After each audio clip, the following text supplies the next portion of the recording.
Magsisimula na muli sa Oktubre ang bagong season ng NBA. Panigurado, magiging kaabang-abang muli ang bawat laro, lalo na sa mga teams na may ginawang malaking pagbabago sa kanilang lineup sa nagdaang season. Maraming naging kaganapan ngayong off-season. May mga anunsyo ng lipatan, contract extensions at kung ano-ano pa. Kaya naman, isa-isahin natin ang mga best off-season moves ng kada koponan, pati na rin ang worst off-season moves nila kung meron man.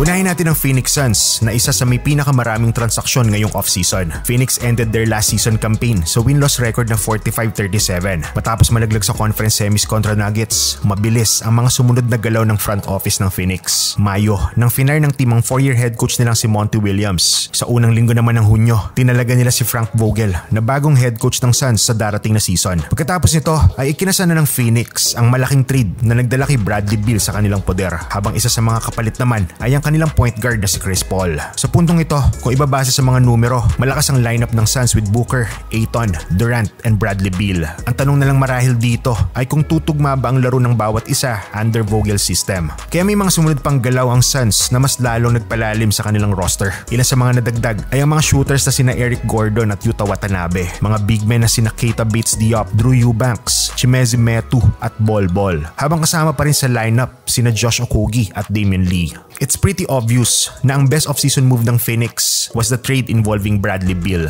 No question na isa pa rin si Beal sa mga big-time offensive threat ng liga. He can absolutely contribute 20 to 30 points a game. But with KD and D-Book around, nakilala ring mga high usage at ball dominant sa opensa, isa sa kanila ang malamang mag-sacrifice just to get the team rhythm going. Pero syempre, mas less pressure sa part ni Beal dahil hindi na siyang first option kada play. Even though he hasn't been in his full form recently sa Wizards due to setbacks and injuries, this is still a good move sa parte ng Suns dahil nakakuha sila ng kapalit from their aging star point guard. Currently, butas ang point guard position ng Phoenix. Initially, they have Cameron Payne at point pero trinade din nila mid-July. Base sa mga interviews kay Vogel, there will be experimentations para mag-click ang mga stars ng koponan. Marahil, isa kina Beal or D-Book ang magiging bagong point man ng Phoenix Suns.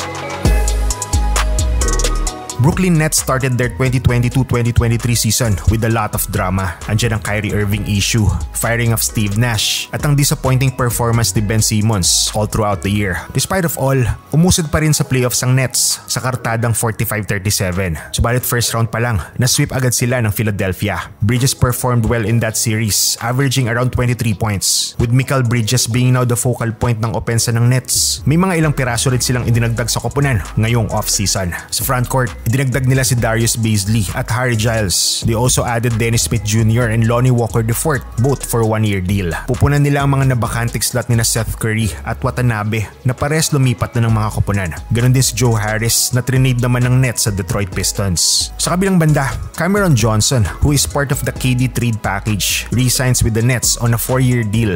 Cam averaged 16.6 points in 25 games sa uniforme ng Brooklyn. Mas marami siyang exposure at opportunities dito kung kumpara natin sa stint niya sa Phoenix. Malaking ambag ang shooting ni Cam sa Nets. Kung babalik din ang dating laro ni Simmons, Cam might get a lot of plenty looks from Ben's efficient passing. Considering his skills and potential, Cam Johnson's new deal might be the best decision Brooklyn made this offseason. Worth mentioning din syempre ang pagkuha nila kay Walker IV. Walker had great games last season sa Lakers before going down with an injury. He also had stellar playoff performance during the Lakers-Warriors series. If he comes off the bench, pwedeng i-maximize ni Lonnie ito to further boost his value as a player. In conclusion, napunan ng Brooklyn ng mga nabakanting pwesto ng mga lumisan nilang players. They also have Dorian Finney-Smith, Spencer Dinwiddie, Royce O'Neal, and Nick Claxton. Nets have a young core na kaya mag-excel both in offense and defense. Their playoff chances are still high since nasa side naman sila ng East at mas stiff ang competition sa West.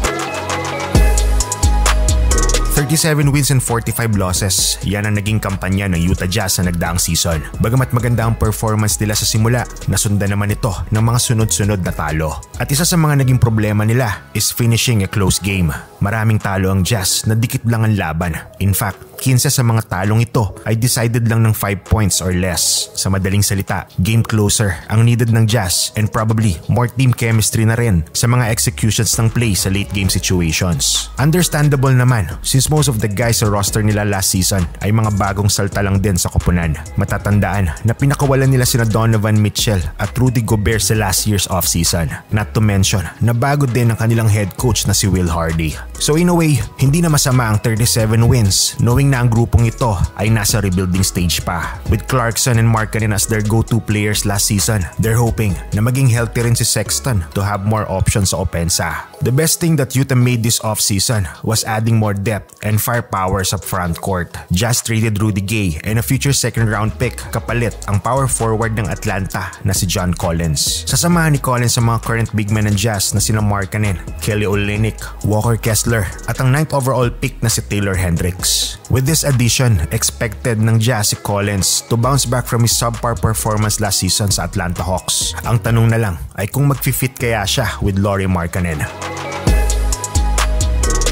Nagtala naman ng 41 wins and 41 losses ang Hawks last season. Trae Young and DeJounte Murray carried the team with combined 46 points and 16 assists per game. One of the best backcourt duo ang dalawang ito and expect them to perform the same thing sa paparating na season. Walang big time transaction ng Atlanta ngayong offseason. Nagdagdag lang sila ng shooters and veterans sa team. Their recent additions were Patty Mills and Wesley Matthews only. What they did is more of a retool or reorganizing their lineup for the coming season. Lalo na ngayon na magsisimula sila ng entire full season with Quinn Snyder. Pumasok si Snyder sa Hawks sa latter part ng last season matapos i-fire ng team si Nate McMillan. Nang makapasok sila sa playoffs, they gave a good fight sa series nila with the Boston Celtics. At ngayong wala na si John Collins sa lineup ng Hawks, expected na umangat ang mga minuto ng ilang mga players like Onyeka Okongwu, AJ Griffin at Saddiq Bey. Definitely, Atlanta will rely heavily on their 2 star guards. Pero maganda ring makita kung paano i-utilize si Snyder, sina Bogdan Bogdanovic, DeAndre Hunter at Clint Capella. Trading John Collins might be their best offseason move.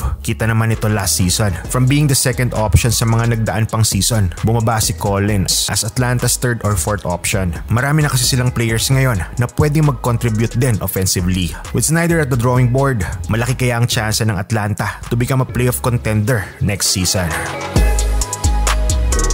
Chicago Bulls failed to make it to the playoffs last season. At 40 wins and 42 losses, pumasok sila sa play-in but eventually lost to the Miami Heat in the battle for the 8th spot. For 3rd year in a row, nananatiling yun pa rin ang core group ng Chicago. DeMar DeRozan, Zach LaVine, Nikola Vucevic, Lonzo Ball, Alex Caruso, Kobe White, and Patrick Williams. This offseason, they added Javon Carter and Torrey Craig to their roster. Plus they still got Andre Drummond as backup center kay Vooch. Walang duda, explosive naman ang duo ni DeRozan at LaVine. They are considered as one of the top scoring duos ng liga. Kaya lang sa maraming beses, nagpapalitan lang sila ng turn kada possession kung sino naman ang i-score. At since hindi in-expect ng Bulls organization na makakalaro na si Lonzo next season, it looks like another year of you first, me next ang magiging kalakaran ni DeRozan at LaVine. Sa palagay mo, kailangan na bang basagin ang core na ito o may patutunguhan pa ang duo na to ni DeRozan at LaVine?